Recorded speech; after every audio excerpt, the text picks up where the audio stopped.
Boa noite, amada igreja. Feliz Natal, né? Isso é bênção de Deus. Estava ali pensando sobre essa questão do nascimento de Jesus, né? Uma coisa assim que nos salta aos olhos, porque mesmo significando o que de mais importante aconteceu na face da terra, ainda não vivemos a unanimidade desse entendimento, né? Em que pese algumas pessoas discutirem a ideia de que toda unanimidade é burra, mas eu acho que essa seria uma unanimidade inteligente, né? Reconhecermos e adorarmos o Senhor. E eu estava pensando sobre isso porque os principais locais em Jerusalém, o pastor Luciano e a igreja conhecem bem isso, onde nós podemos lembrar de Jesus e do que aconteceu com ele, são locais normalmente voltados para o turismo e administrado de uma maneira muito distante do que realmente aconteceu e se deu de acordo com a palavra, né? E por que eu estou falando isso? Porque no Museu do Holocausto, que está lá em Jerusalém, parece que comparativamente o museu é mais valoroso, né? Dentro da própria cidade onde Jesus fez a maior parte da sua história, a maior parte do seu trajeto, e passou a maior parte dos seus ensinamentos. Então, Jesus nasceu de fato significativo, mas é significativo na vida daqueles que compreendem o que eu quero falar com a igreja nessa noite, sobre a viva esperança.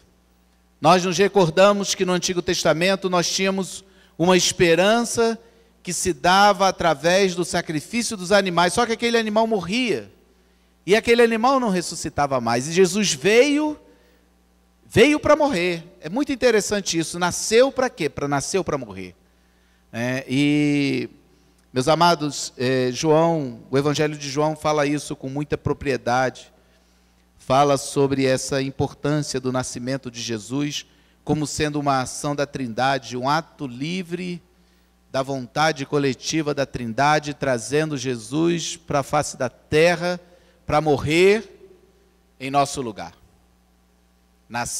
Nós também nascemos sabendo que iremos morrer, mas nós iremos morrer justamente por conta daquilo pelo qual Jesus morreu. Nós iremos morrer por conta do pecado, e Jesus veio para tirar o pecado do mundo, e hoje nós não iremos mais morrer, temos a vida eterna em Cristo Jesus, porque alguém morreu por nós.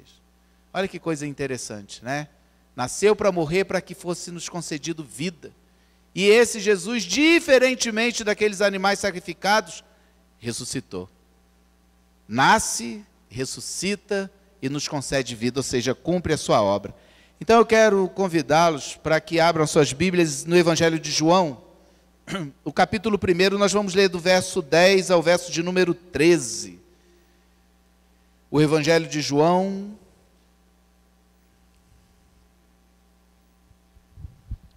capítulo 1, verso 10 a 13. Vamos falar sobre essa viva esperança, que é o nosso Senhor e Salvador Jesus Cristo. Aquele que nos concede a vida eterna no Pai, que nós havíamos perdido no pecado, e distantes, de Deus, não tínhamos como mais resgatar isso. A importância do nascimento de Jesus é transcendente. Por mais que eu, servo do Senhor, tente compreender isso, eu ainda não consegui alcançar. Não são raras as vezes que a gente para pensar no nascimento de Jesus, independente do Natal, que você se comove, aquilo te abala, né? Você às vezes vai às lágrimas porque você fala, gente, é um negócio que eu não consigo alcançar, né?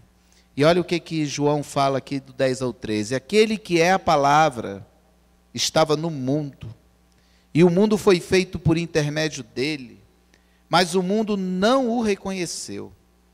Veio para o que era seu, mas os seus não o receberam. Contudo, aos que o receberam, aos que creram em seu nome, deu-lhes o direito de se tornarem filhos de Deus, os quais não nasceram por descendência natural, nem pela vontade da carne, e nem pela vontade de algum homem, mas nasceram de Deus. Santo Pai, nós te louvamos, Senhor, pela manifestação da tua bondade sobre as nossas vidas. Te oramos, ó Senhor, agradecidos pela leitura da tua palavra, em nome de Cristo Jesus. Amém. Meus irmãos, o verso de número 14 diz que o Verbo, por meio de quem todas as coisas foram feitas, tornou-se, aqui na NVI, na RA, fez-se, nós vamos ver isso no ponto 3 da nossa palavra, carne e habitou entre nós, ou seja, numa tradução livre, ele montou tenda entre nós, fez uma habitação no meio do seu povo. Jesus nasceu e hoje nós estamos comemorando isso, o nascimento de Jesus. Eu gostei muito, eu li ontem uma discussão num grupo de pastores. Alguém tinha dito que tudo que nós fazemos no Natal era paganismo, porque a árvore era de um culto pagão. Aí eu gostei que um pastor foi lá e falou: olha, meu irmão, se você, com a sua árvore, ou com o seu Natal, está adorando outra pessoa, é problema seu. Eu estou proclamando o nascimento de Jesus. E se você também acha que não é o dia 25 o dia certo, você faça o seguinte: descubra qual é o dia certo. Enquanto você não descobrir, nós estabelecemos e convencionamos esse dia como sendo o certo, né? E eu gostei muito dessa postura, porque ele foi colocando que o que é importante é que nós comemoremos o dia em que Jesus nasceu. E que mais importante ainda é sabermos que esse Jesus nasce no mundo simbolicamente, de fato, mas ele simbolicamente nasce no nosso coração, que se torna fato quando nós começamos a proclamar quem é ele na nossa caminhada na face da terra. E temos condições de promover isso na vida das outras pessoas. Então, é de somenos importância se você dá presente ou não dá presente, se você come rabanada ou não come rabanada. E se você não come, leva lá para mim que eu como todas elas, eu adoro rabanada. Mas se você comemora no dia 25, se você comemora no dia 30, isso é de somenos importância. O que importa é que você comemora que Jesus nasceu nesse mundo e transformou todas essas coisas. Ou seja, a gente precisa entender, meus amados irmãos, que verdadeiramente o Natal não é só isso. O Natal, ele vai além, né, da nossa compreensão do que Jesus veio fazer além do nascimento dele. E isso é que é muito importante. Porque se eu não alcançar os motivos pelos quais Jesus veio para a face da terra, talvez eu fique preso nesse Natal da rabanada, nesse Natal do presente, nesse Natal da árvore, nesse Natal do dia 25.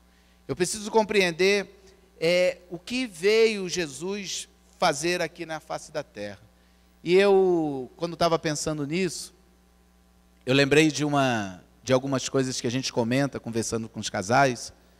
E normalmente eu pergunto para os casais, e para as pessoas, né? Porque é comum alguém falar que está precisando de uma camiseta, e aí você tem a oportunidade de dar de presente para ela, no dia do aniversário dela, alguma coisa, e você sabe que ela está precisando de uma camisa, né? Aí você vai dar um sapato, né? E a pessoa já disse para você que está precisando de uma camisa, você vai lá e dá um sapato. E Jesus, ele tomou muito cuidado com isso, né? Em que pese hoje as igrejas estarem oferecendo coisas distintas daquela que Jesus veio nos trazer, mas Jesus, ele veio nos trazer a remissão dos pecados para que tivéssemos vida eterna com o Pai. E isso é muito importante, porque Jesus não ofereceu nada além disso. Eu já falei aqui no púlpito que quem ofereceu as coisas do mundo, se prostrado ele fosse adorado, não foi Cristo. Quem ofereceu todas essas coisas foi o diabo.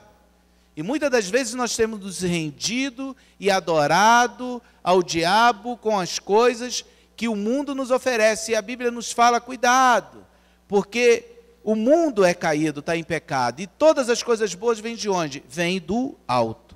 E Jesus, meus amados irmãos, ele justamente fala isso, né? ele veio com a visão de entregar e colocar no nosso coração a salvação que se estabeleceria com o nascimento, com a sua caminhada, com seus ensinos e com a sua morte e ressurreição. E isso precisa ficar muito claro, porque se isso não ficar claro, eu não vou entender por que é que Jesus morreu. Porque talvez eu possa pensar assim, mas vem cá, se Jesus morreu por mim, o que é que eu tenho de tão errado para ele morrer por mim? Será que eu não conseguiria sanar esses meus problemas? Nós temos pessoas que pensam dessa forma. E eu posso até alargar um pouquinho o pensamento e dizer que existem igrejas que pensam dessa maneira, onde as pessoas, pelos seus próprios atos, com as suas próprias forças, conseguem sanar o problema do pecado, tomando conta da vida assim dioturnamente, através de uma tentativa de retidão comportamental que não vai levar para lugar nenhum. O pastor Luciano acabou de dizer aqui, porque Deus está olhando o quê? O coração. Deus está descortinando aquilo que está dentro de você, porque nós fomos circuncidados, não mais na carne, agora no coração, e circuncidados pela presença do Espírito Santo dentro da nossa vida, que é inaugurado com a chegada do nosso Senhor e Salvador Jesus Cristo, e eternamente presente quando da assunção dele aos céus. Então a vinda de Jesus é a tradução da viva esperança, não uma esperança morta, não de animais sacrificados que não vão mais ressuscitar, mas do Cordeiro verdadeiro que morre pelo pecado do mundo e vive.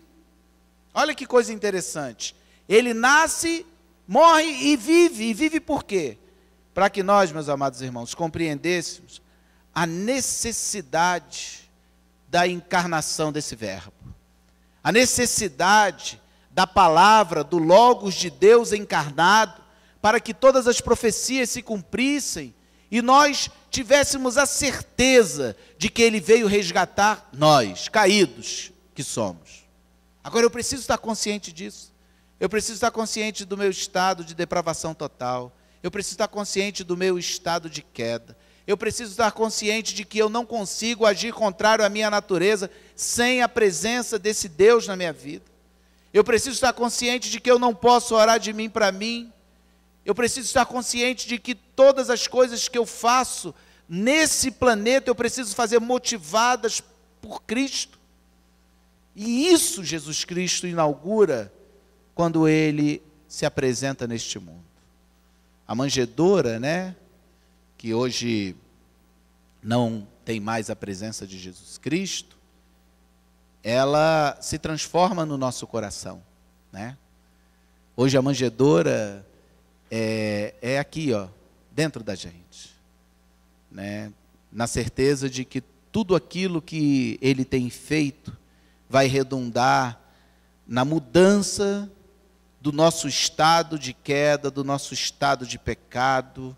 Ou seja, o Verbo encarnado é o cumprimento da promessa que foi concedida aos nossos pais, Adão, que por meio de quem entrou esse pecado no mundo, de que esse pecado seria retirado do mundo. E Jesus vem com essa missão, trazendo-nos essa viva esperança. E aí, meus amados, eu queria falar bem breve com a igreja que esse Jesus só será uma viva esperança na nossa vida se nós soubermos que todas as coisas foram feitas por meio dele, por meio de Cristo, e reconhecermos quem ele é. O texto que João traz aqui, no verso 10 e 11, diz assim, ó: aquele que é a palavra estava no mundo e o mundo foi feito por intermédio dele. Olha que coisa interessante. Aquele que é a palavra estava no mundo e o mundo foi feito por intermédio dele. Se nós formos olhar aqui a descrição dessa perícope, ou seja, desse texto, nós vamos iniciar lá no verso de número 1 e vamos descer até o verso de número 14, onde ele começa e fecha ali naquele ponto. Mas eu quero falar só da viva esperança, que sem eu tomar conhecimento de que todas as coisas foram produzidas pelas mãos do Senhor, eu não vou compreender quem é Jesus. Eu posso compreender quem são as pessoas, eu posso compreender inúmeras coisas, mas eu não vou compreender que tudo que foi feito foi produzido pelas mãos de Deus. O verso de número 3 diz assim, ó, verso 3: todas as coisas foram feitas por intermédio dele, e sem ele nada do que existe teria sido feito. Ou seja, ele faz todas as coisas. E aí a pergunta que a gente fica para reflexão é: nós teríamos escapado disso? Se ele que faz todas as coisas?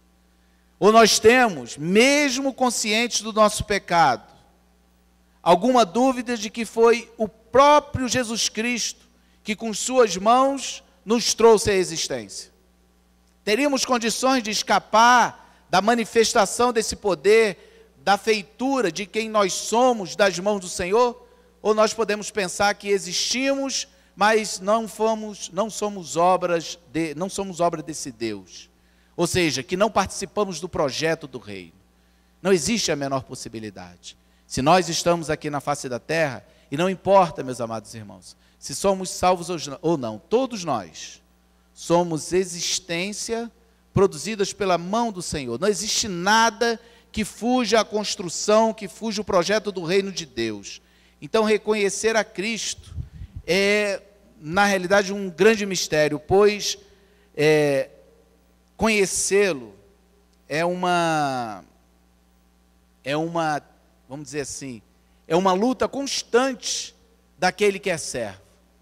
Porque conhecer a Jesus significa retratar quem ele é dentre nós. Se a gente parar para perceber isso, nós vamos começar a entender que quem é Cristo? Cristo é aquilo que você manifesta na sua vida, na sua caminhada. Isso é para você. E olha a importância do testemunho. Ou seja, se ele habita em seu coração, se você é feitura das mãos do Senhor, ou seja, nós precisamos reconhecer quem é esse Cristo na nossa vida. A palavra de Deus diz lá em Jeremias, no capítulo 3, no verso 15, sobre como seriam os pastores que apacentariam o rebanho do Senhor. E diz lá que os pastores seriam, que ele diz assim o texto: dá-vos-eis pastores que vos apacentem com conhecimento, sabedoria e inteligência. Essa palavra aqui é reconhecer quem é Cristo, ou seja, saber quem é Cristo nas nossas vidas, não é reconhecer da maneira helênica, ou seja, da boca para fora, como a gente fala, né? Eu conheço o Obama. Eu nunca vi o Obama, nunca apertei a mão do Obama, nunca abracei o Obama, nunca andei com o Obama, não sei o que o Obama pensa e nem qual o perfume que ele usa. Mas eu conheço ele. E nós aqui conhecemos ele. Mas esse conhecimento aqui, a respeito de quem é Jesus, é um conhecimento que precisa partir do nosso coração, ou seja, partir de dentro para fora. E isso vai se dar com as nossas atitudes, ou seja, é um conhecimento que os hebreus cunhavam no relacionamento. Não é um conhecimento helenizado que eu ouvi falar, eu vi na televisão, eu vi no Facebook, eu vi na internet. Não, eu me relaciono com ele. Eu tenho o cheiro dele, eu tenho o jeito dele, eu compreendo quem ele é, eu caminho segundo os seus ensinos. Então, a viva esperança, ela é a tradução de que Jesus fez todas as coisas e nós reconhecemos quem ele é através do nosso viver com ele. Ou seja, o que ele significa na minha vida. Porque, meus irmãos, se vocês forem pensar, aquilo que não tem importância para mim, eu não dou importância, concorda? Se uma relação não tem importância, eu não ligo para ela. Deixou de falar comigo, vai embora. Não é assim que funciona mais ou menos a vida? Aquela camisa não tem importância, eu nem lembro dela. Se sumir da gaveta, nem vou lembrar. E aí as coisas que nós não damos importância, elas funcionam assim: um dia eu faço do jeito, outro dia eu não faço. Agora, quando aquilo tem importância, o que eu faço? Eu me esmero, eu me dedico, eu me entrego, eu me relaciono, eu aprendo, eu vivo aquela relação. Por isso, meus amados irmãos, saber quem Jesus é é trazer para si essa viva esperança. Natal sem Jesus não é Natal. Natal sem Jesus não existe. Vida sem Jesus não existe. O nascimento de Jesus Cristo, o Natal que nós comemoramos, o nascimento de Jesus, não existiria se Ele, meus amados irmãos, não tivesse nascido dentro do nosso coração. Porque a pergunta que nos fica é: qual é o significado do Natal para aqueles que ainda não têm Jesus no coração? A não ser uma festa. Ontem eu estava pensando nisso. Vamos sair todo mundo para jantar, para comemorar o Natal. Quantas vezes nós fazemos isso no decorrer do ano? Saímos com a família, todo mundo juntos para jantar. Fazemos isso várias vezes. Uma hora é batizado, outra hora é isso, outra hora não é nada. A gente vai porque a gente soube que o restaurante abriu e nós queremos conhecer o restaurante. Vai todo mundo para lá. Mas aí ontem algumas pessoas foram para lá para quê? Comemorar o Natal. Que Natal? Se Jesus não existe ainda dentro do coração. O Natal, ele só é válido se nós soubermos quem é esse Jesus, o que ele tem realizado, que todas as coisas foram feitas por meio dele e como ele se relaciona conosco, meus amados irmãos.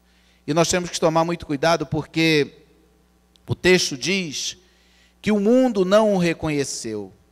Veio para o que era seu, mas os seus não o receberam. O texto aqui deixa muito claro sobre essa questão do comportamento judaico, né, representando esse mundo, não reconhecendo Cristo, porque na realidade eles queriam um Cristo utilitário, né, um Cristo não salvífico, mas um Cristo que solucionasse os seus problemas de reinar, o seu problema de mandar, não um Cristo que entrasse na vida e os transformasse. Tanto é que Jesus, no Sermão da Montanha, ele gasta tempo falando para aquelas pessoas: olha, vocês precisam mudar. Ele pega o jovem rico, ele fala da necessidade de mudança. Ele pega Nicodemos, ele fala da necessidade de mudança. Ou seja, todos os embates com os seus discípulos, ele traduzia essa necessidade de mudança. E ele deixa claro que ele vem reinar, mas reinar segundo a vontade do Pai. Então Jesus vem ensinar, Jesus vem pregar, Jesus vem curar, vem estabelecer seu ministério de acordo com a vontade do Pai, mas não de acordo com a vontade daquelas pessoas. Olha que coisa interessante. E aí ele vai nos levando para compreendê-lo, quem ele é, conhecendo que todas as coisas foram feitas a partir dele. E aí ele concita a todos a ouvirem e aguardarem a palavra de Deus, né? Quando ele diz, quando chegam próximo a ele, fala: Senhor, sua mãe e seus irmãos estão aí. Ele falou: olha, antes minha mãe e meus irmãos são aqueles que ouvem e cumprem a palavra do meu Pai. Olha a importância disso. A importância de nós pegarmos a nossa vida, sabendo que é Natal, sabendo que Jesus nasceu no mundo e no nosso coração, e devotarmos essa vida ao Senhor, indo para o arrependimento, recebendo esse Jesus, sabendo que ele nasceu, sabendo que ele é filho de Deus, sabendo que ele ressuscitou dentre os mortos, e assim nós compreendermos essa viva esperança. Se não for dessa forma, meus amados irmãos, essa viva esperança, ela não se traduz no nosso coração, porque ela acaba sendo um reducionismo, né?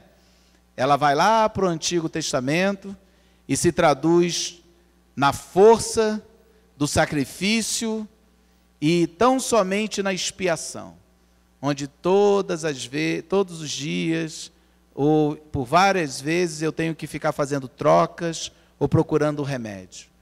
E a palavra de Deus diz que o relacionamento com a viva esperança, segundo o texto aqui, nesses 2 versos, tem essas 2 características, né?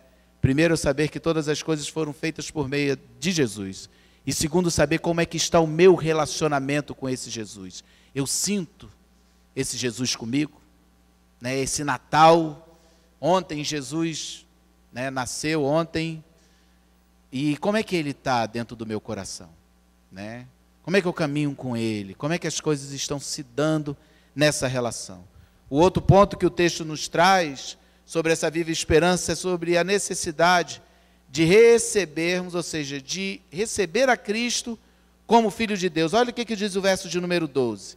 Contudo, aos que o receberam, aos que creram em seu nome, deu-lhes o direito de se tornarem filhos de Deus. Meus amados, essa questão é muito interessante, porque os judeus achavam que já estavam, como diz a música, né, de malas prontas. Bastava Jesus chegar, o Messias chegar, cumprir o que eles tinham entendido nas profecias, livrar-o das agruras terrestres e pronto.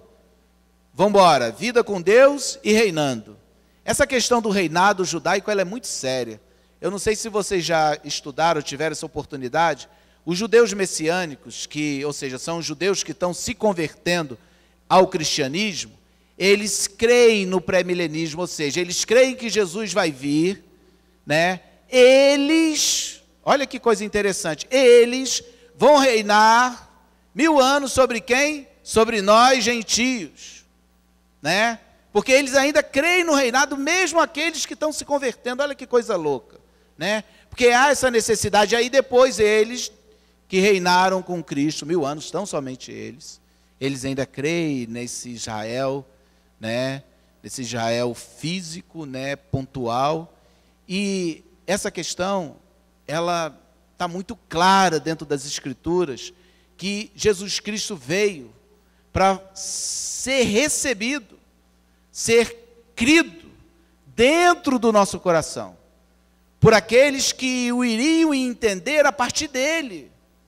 A palavra de Deus diz que ele nos serve antes de nós sermos servidos por ele. Ezequiel fala dessa questão de o Senhor está servindo antes de nós o servirmos. Ou seja, nós somos banqueteados por um Cristo que se encarna, por um verbo que estava na glória, e ele se humilha e vem diante de nós para que nós pudéssemos ter essa vida por ele e uma vida em abundância.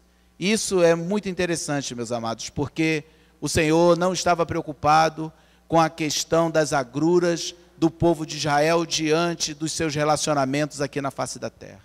O Senhor queria que suas vidas fossem transformadas, que seus comportamentos se alterassem para que esse Jesus fizesse morada dentro deles. Mas o mundo, né, eles não entenderam que Jesus precisava ser recebido não pelo próprio Cristo, né, mas por eles. E aí a gente vê bem a história de Nicodemos, né? É necessário que você faça o quê? Que você nasça de novo. E ele fica intrigado com aquilo, né? Como é que eu vou nascer de novo? Olha a necessidade do aprendizado, né? E nós não estávamos falando com qualquer pessoa. A necessidade de mudança, por conta do encontro que tínhamos com Jesus. Quando Jesus acaba o Sermão da Montanha, ele fala, olha, agora vocês estão prontos. Vocês são sal e vocês são luz. Vocês agora vão ter que fazer diferença, porque isso tudo que eu ensinei para vocês transformou as suas vidas, né? Jesus nasce, meus amados irmãos, para que possamos ter vida. Éramos criaturas e em Cristo nós fomos feitos filhos. Somos filhos, somos co-irmão em Cristo Jesus e não somos mais escravos. Não somos mais escravos do pecado e também não estamos mais determinados ao inferno. Jesus nos permite crer, olha que coisa interessante, para que possamos ter esse direito. Preste atenção no que nós estamos falando. Jesus nos permite crer para que possamos ter esse direito, ou seja, de sermos chamados de filhos de Deus. A possibilidade de crer vem através da presença de Cristo dentro da nossa vida. Sem Jesus nascer, ninguém ia crer coisa nenhuma. Então não tem como nos esforçarmos até cair o cabelo todo da cabeça, se o verbo não tivesse se encarnado. Porque não existe a menor possibilidade de sermos chamados de filhos de Deus, sem que Jesus nos concedesse a graça de crermos nele, de o recebermos e de crermos nele. Aí a pergunta que fica é, nós vamos ter que crer em quê? Aí a primeira coisa, que somos pecadores e que sem esse nascimento de Cristo, sem o nascimento de Jesus, nada disso teria se resolvido. Então Jesus nasce, essa viva esperança, ela é de fundamental importância para a humanidade, de fundamental importância para a vida dos crentes. E hoje, até nós mesmos, muitas das vezes não paramos para meditar, a gente ceia, né? A gente faz uma oração, a gente lê a Bíblia, como se fosse assim, olha, tem um momento, mas não tem aquela meditação dentro, né? Que a gente vai ver a importância. E é muito comum isso estar acontecendo, porque o tempo vai passando, né? E aí nós vamos ficando com 300 anos de crente, e aí esses 300 anos de crente vai nos colocando assim, com um comportamento repetitivo, né? Como se o nascimento de Jesus, eu já está tão batido, né? Eu já sei por que ele nasceu, eu já sei o que ele veio fazer, e eu tenho ele no meu coração.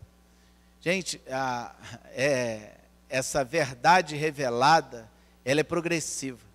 E a cada momento que ela se revela em você, ela consome mais um pedaço de você. E é isso que nós não podemos perder de vista, porque ela nunca vai estar completa dentro do nosso coração. Então, compreender a Cristo é saber que a cada dia eu o compreendo mais e mais. Ele nunca vai estar totalmente compreensível dentro de mim. Isso é muito importante. E, por último, meus amados, essa viva esperança fala da necessidade de compreendermos a sobrenaturalidade do nosso nascimento. O verso de número 13 diz que, a exemplo de Cristo, né, o nosso nascimento também foi sobrenatural. Ele fala assim, ó, os quais não nasceram por descendência natural, nem pela vontade da carne, e nem pela vontade de algum homem, mas nasceram de onde? De Deus. Ou seja, nós fomos gerados segundo a vontade de Deus. Meus amados, eu agora estou falando de especialidade da manifestação do poder de Deus sobre a nossa vida. Nós fomos gerados pela graça especial e por isso estamos sentados aqui. Diferente daqueles que foram comemorar o Natal sem compreender esse Jesus que nasce todo instante dentro do nosso coração, se manifesta a todo instante dentro do nosso coração. Há uma sobrenaturalidade da nossa existência em Cristo. É uma coisa que é gerada nele, produzida nele e mantida nele. Ou seja, Jesus Cristo é gerado por obra do Espírito Santo. E olha que tem muitos crentes que estão se debandando para o lado do liberalismo e desacreditando dessa ação sobrenatural da existência e da geração de Cristo Jesus, como obra do Espírito Santo. É como se eles não conseguissem olhar para si mesmos e não conseguissem enxergar que ele só existe também por força da existência da ação sobrenatural do Espírito Santo na nossa vida. Porque eu vou me arriscar a dizer para todos os amados irmãos que estão aqui nessa noite, você só existe em Cristo porque sobrenaturalmente você foi gerado pelo Espírito Santo em Cristo. Da mesma maneira que Cristo foi gerado por obra do Espírito Santo no ventre de Maria. E isso não pode passar ao largo na nossa caminhada e na data do Natal. Porque senão não é viva a esperança. É uma esperança que é só uma esperança, que se transforma em convicção. Aquilo que eu já disse aqui na igreja, é pegar um avião daqui para outro lugar, céu de brigadeiro, combustível, piloto 100%, vai chegar, convicção. Agora a minha certeza, a minha viva esperança, movida pela fé, é quando tudo der errado, parar os motores, o piloto morrer, enfim, eu vou chegar. Igualzinho Paulo, vou naufragar nada, rapaz, eu vou para Roma, Deus falou que eu vou para Roma. Ah, mas a víbora picou, sacode, joga no fogo, porque Deus falou que eu vou para Roma. Acabou. É assim, meus amados irmãos, que se dá o nascimento sobrenatural da vida daqueles que pela graça especial foram alcançados por Cristo Jesus. Por que Deus faz isso? Eu não sei. Por que Deus trabalha dessa maneira? Eu também não sei, meus amados irmãos, mas eu sei que o apóstolo Paulo, lá em Romanos 9, capítulo 9, verso 16, ele diz que não depende de quem quer ou de quem corre, mas de Deus usar a sua misericórdia. E a misericórdia do Senhor está atrelada na viva esperança, e a viva esperança é Cristo Jesus. E esse vivo, Cristo Jesus está vivo, né? Está vivo. Ontem nós comemoramos, hoje nós comemoramos o nascimento dele, né? E eu, meus amados irmãos, preciso compreender essa sobrenaturalidade do meu nascimento. Não fomos gerados de forma natural, né? Não estava nas nossas mãos nascer, estávamos mortos em nossos delitos e pecado, e um menino nos trouxe a vida. O menino Jesus, ele nos traz diante dos nossos olhos pela fé a vida. Uma vida que nós nem sabíamos que existia, e ele nos apresenta a vida, nos concede essa vida, faz a manutenção dessa vida, e diz que essa vida é tão maravilhosa, que os olhos nunca viram e o coração nunca sentiu. Que não tem nada nesse mundo que se compare a essa vida. E, meus amados, quando você crê nisso com todas as forças, isso não é ajustamento neurótico para você poder vencer as suas lutas terrenas, não. Isso é fé. Isso é a certeza da manifestação do poder de Deus caminhando sobre nós. O maior presente que nós podíamos receber, nós recebemos em Cristo Jesus. Então é muito importante crer nessa sobrenaturalidade. E, meus amados, isso é tão interessante. Eu falei que o explicado tornou-se o fazer-se, né? A palavra de Deus, todos, com certeza, né, o pastor Luciano já deve ter pregado sobre o Evangelho de João e já disse para a igreja o tipo, né, de grego que ele utilizou. Era um grego como se fosse as nossas gírias de hoje, né, um grego vulgar, né, semita. E se você for olhar, você vai ver que as duas coisas, né, RA é fazer-se carne, né, e tornar-se carne. As palavras utilizadas aí no grego são palavras diferentes, mas em que pese elas serem diferentes, elas trazem o quê? A ação de Cristo como autor da sua própria existência e da sua própria encarnação, porque Ele é Deus, e a ação da Trindade sobre essa encarnação, porque a Trindade representa como um todo Deus. E aí, se nós formos olhar, não existe nenhum espaço para que a gente diga que todo o conselho da Trindade está envolto na construção da nossa relação com Cristo. Olha que coisa interessante. Para que eu nasça em Cristo, eu estou sendo feito, pela ação do poder de Deus, outra pessoa nele. Olha que coisa fantástica. Para que tire a total possibilidade de eu olhar e usando por conta desse tipo de palavras, né? Ou seja, dessa relação semita com o grego que foi usado, da possibilidade de eu me fazer alguma coisa como o fazer-se carne.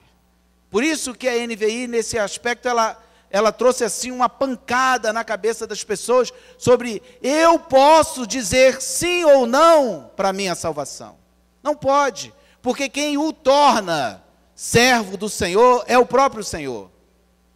Então o comparativo inexiste dentro desse processo. Ou seja, eu sou totalmente dependente do nascimento de Jesus. Nós somos totalmente dependentes do nascimento de Cristo para que pudéssemos usufruir a vida eterna. Por isso, meus amados, crer na sobrenaturalidade é compreender que nós nascemos em Cristo por única e exclusiva vontade dele. O verso de número 5 diz que tinha uma luta.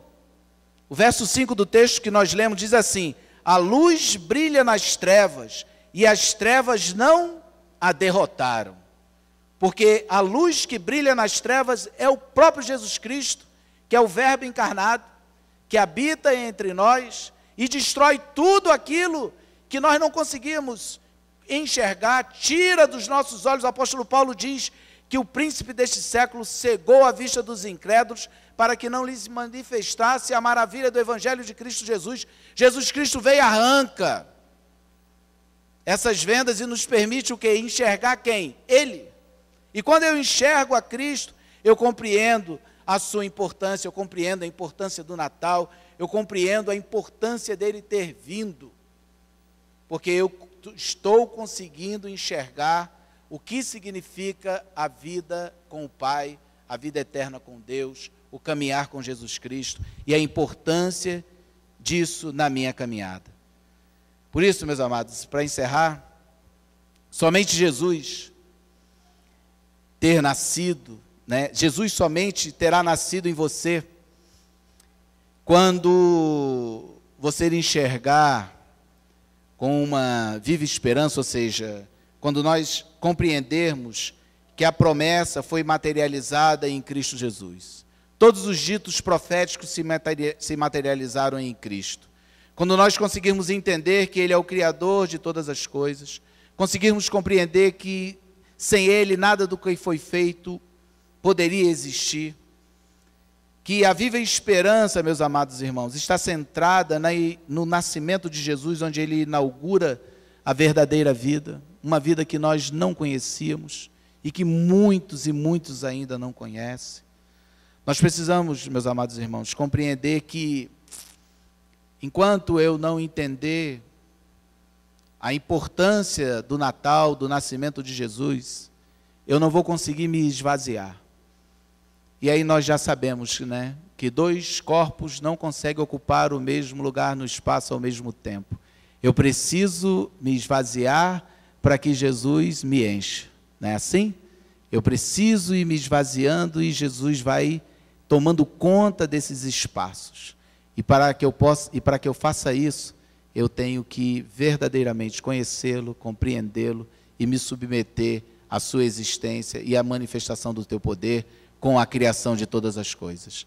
Dessa forma, meus amados irmãos, eu quero concluir a nossa palavra dizendo que a compreensão do Natal,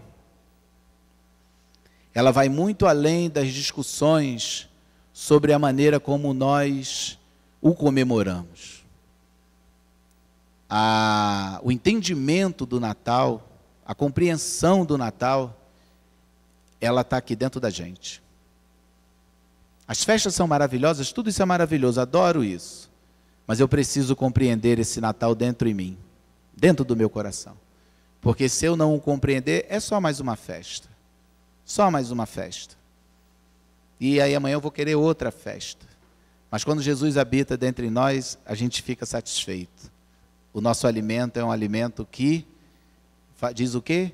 Que perdura, que vai para a vida eterna, e não como o alimento que os nossos pais comeram no deserto e morreram. Porque quem de mim se alimenta, por mim viverá. Curva a sua cabeça. Pai Santo, nós te louvamos, Senhor. Te louvamos porque o teu amor tem se traduzido em nossas vidas e temos podido compreender, Senhor, a importância da tua existência em nós. Hoje nós comemoramos o teu nascimento, ó Pai. E o comemoramos, Senhor meu Deus, não só fora, Senhor meu Deus, da nossa vida, mas o comemoramos dentro em nós. E nós te louvamos por isso, ó Deus, porque temos a oportunidade de comemorarmos o teu nascimento em nossas vidas. Nós não sabemos, ó Deus, em que data foi o Natal de cada uma das pessoas que aqui se encontram. Por isso nós reunimos todos numa mesma data. E nessa data, Senhor, no dia de hoje, nós queremos louvar o teu nome porque o Senhor nasceu em nós. O Senhor nasceu para que nós tivéssemos vida e vida em abundância. Para que, Senhor meu Deus, se descortinasse diante dos nossos olhos o verdadeiro motivo do teu sacrifício. O porquê, Senhor meu Deus, da tua humilhação nesse processo de encarnação. O porquê, Senhor meu Deus, que as coisas tiveram que acontecer como aconteceram. E nós te louvamos por tão grande amor, por tão grande manifestação de bondade. Pai, te suplicamos que o Senhor nos dê força, nos conduza sempre diante de ti, para que nenhuma gota do derramado teu sangue seja negligenciada nessa caminhada. Nós te louvamos, Senhor meu Deus, por essa oportunidade de adorarmos o teu nome, em nome de Cristo Jesus, a viva esperança que habita em nós. Muito obrigado a Deus. Amém.